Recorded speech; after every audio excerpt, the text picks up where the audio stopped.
The triple Pumwi Bowa Besia visa restriction sanction, the more crazy sensational noise making. America doesn't just seem to get it.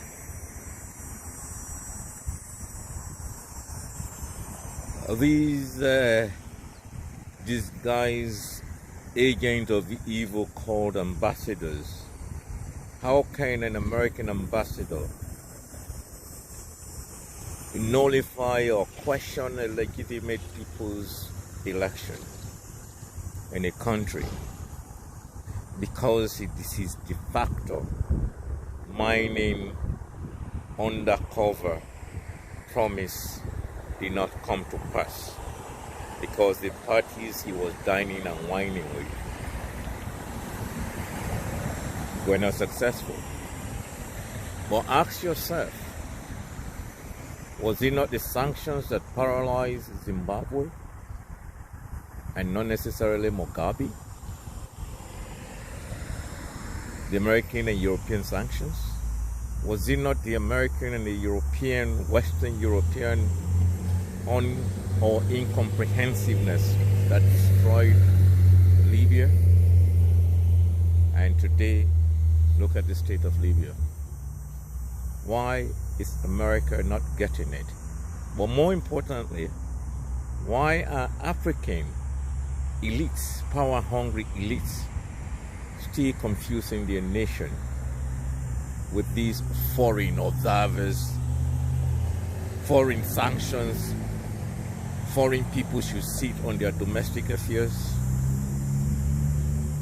They're more crazy, as Baba Fela will say. But first, no disunited family can grow or win anything. No football team or team group can win without internal unity. And more importantly, no political party can win an election if there is within walls of members. Now imagine so many attempted boycotts, from census to voting card to a last-minute call for cancellation of election. That's a group of political party that definitely is not ready for an election or to win an election. And where were all these quote-unquote Western ambassadors or Western observers who were on the ground and saw what was going on? Nobody is denying that there were not discrepancies, and most of them triggered by the very complainers of foul play of the election. When you disown, or a whole district disowns a political party that used to be a very stronghold, when grassroots members in other areas of the nation are disrespected and decided to revolt against a said political party, what chance or chances has that party to win an election? Now, give me a break. Now, I am not in the same political football team or social thinking of Honorable Mohamed Bangura of Sierra Leone. I've never been a fan of his or supporters of his since his days in Toronto. But I think his constitutional stand and responsibility taken to go to Parliament as an elected member is a groundbreaking action, respecting the Constitution. And as he said, he dare anyone to challenge his legitimacy.